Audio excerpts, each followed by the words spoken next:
Hoka One, ček.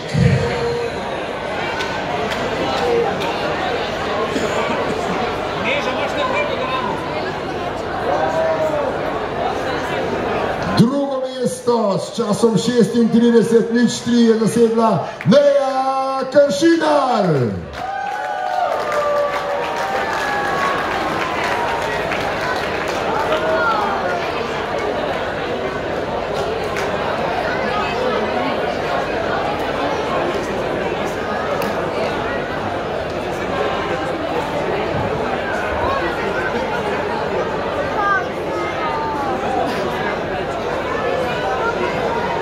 In prvo mesto, zmagovalka 16. teka Nočna desetka na Bledu s časom 35:24, predstavnica Hrvaške Ana Štefulj.